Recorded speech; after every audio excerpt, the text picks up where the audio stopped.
from Idaho. I strive to provide interesting videos about motorcycles, fabrication, welding, electronics, machining, and general creativity. I hope you enjoy. Hello from Idaho. If you're watching this, well, we know you spend a little bit of time on YouTube, and I do as well. One of my favorite channels to watch is called Fab Rats. It's a guy and his brother and his family makes appearances as well, and they fabricate cool cars and rock crawlers, and in this case a off-road wrecker. So they do recoveries of people that go off-road and end up breaking something or rolling over, or burning up their transmission or whatever. And the problem with that is these guys are back on Jeep trails or buggy trails, four-wheel drive buggy trails, and so they're in pretty nasty country when all this happens. Of course, that's when you're in a really lousy place, is where when you're going to break an axle or land on your lid or whatever. And so Fab Rats is actually building an off-road wrecker, something that's capable of going up these Jeep trails and buggy trails and welding on a vehicle or towing it or lifting it and repairing it. There's all different sorts of scenarios. In fact, there are several people in Utah that do off-road recoveries.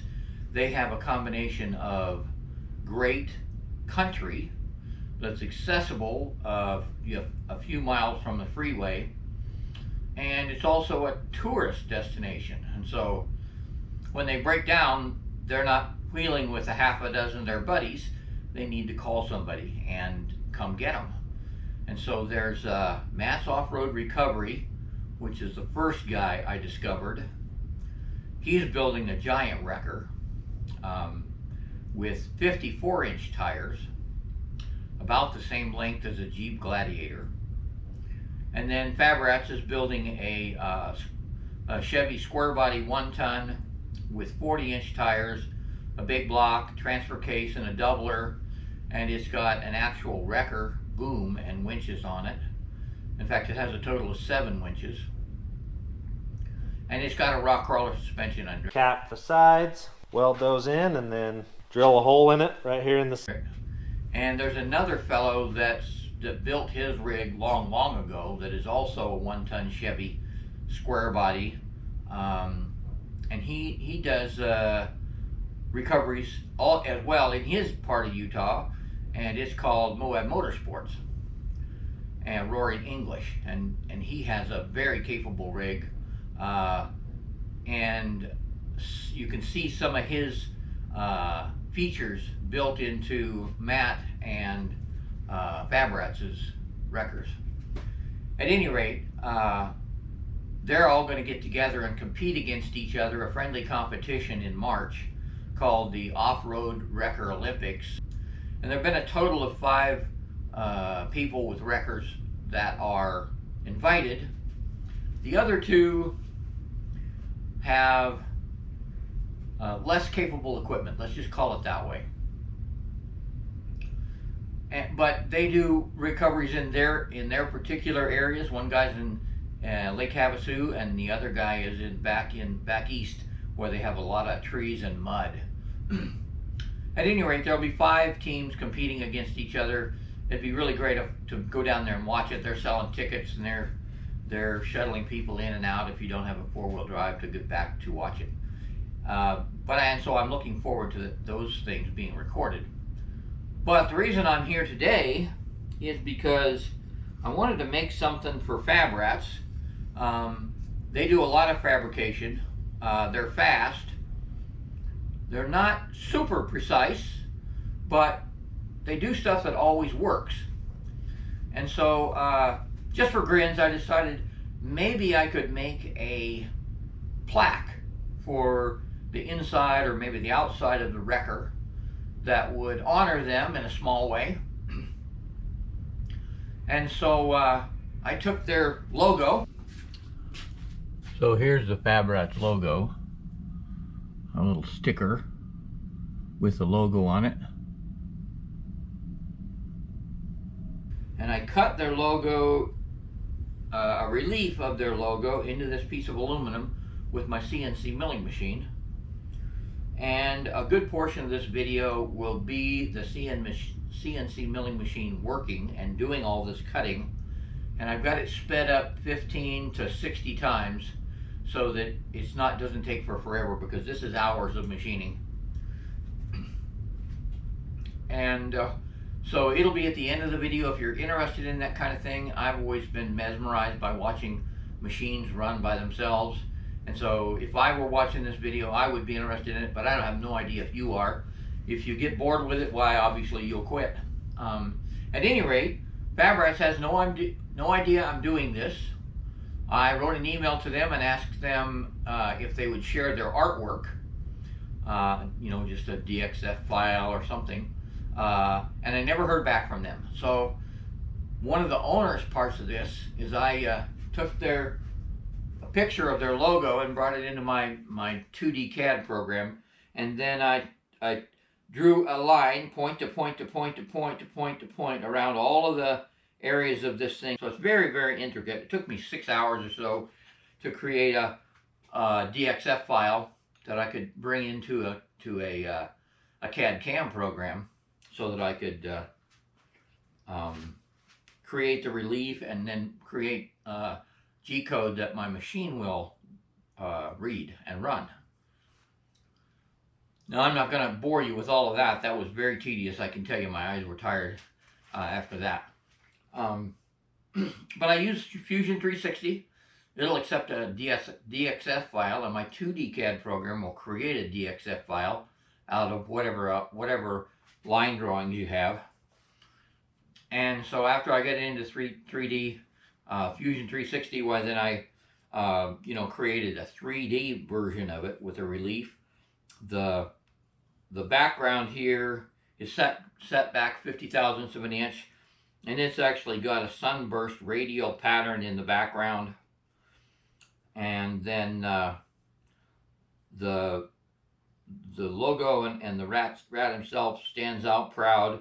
And then it's got a very intricate engraving to do the welding jacket and its whiskers and his face and welding helmet and those sort of things. And so it took a long time, because there's some very fine details, and you have to do those details with a very, very small end mill that doesn't remove very much material at once, and is also extremely fragile. I broke 5 1mm end mills on this.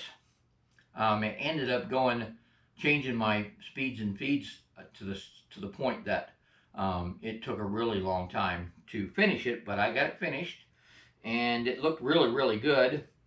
But because it's going on an off-road wrecker that is a little bit rough itself, I have distressed the background a little bit and some of the foreground to kind of make it fit in. Now, Fab Rats has no idea I'm doing this, and I'm going to send it to them. I got it. It's ready. I got a letter written, and I'll send it off to them. And I hope they open it, the package, on camera and record it and tell me what they think of it. Best case for me is that they would actually put it on the dash. It's got a couple of bolt holes, so it can be bolted to a flat surface. Put it on the dash. In their particular case, they've got room on the dash, on the glove box door. They might put it on the outside. They might throw it in the garbage bin. I have no idea. People send them things all the time, really valuable things, not things like this, and food and you know, whatever. So I have no idea if they'll be interested in it, but I thought I'd take a shot. What started all this is I made a bunch of intricate ornaments for Christmas trees this year, and I started using these really, really fine end mills to get detail in small pictures and text and whatnot. So here's the plaque. You can see the relief. It's got the mouse and the characters and the welding torch and whatnot are all raised, and it came out of the milling machine much more perfect than this. But because that wrecker is so distressed, I decided I would actually try to distress this as well. The logo, why, it's also distressed. The jacket is dirty, and there's dirt in the letters here. And so I tried to distress this a little bit, but not so much that I lost my sunburst or all of it. And I don't know whether I helped it or hurt it, but anyway, this is the way it is. So, goodbye from Idaho.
As usual, if you like or dislike my video, please select the appropriate button and let me know why.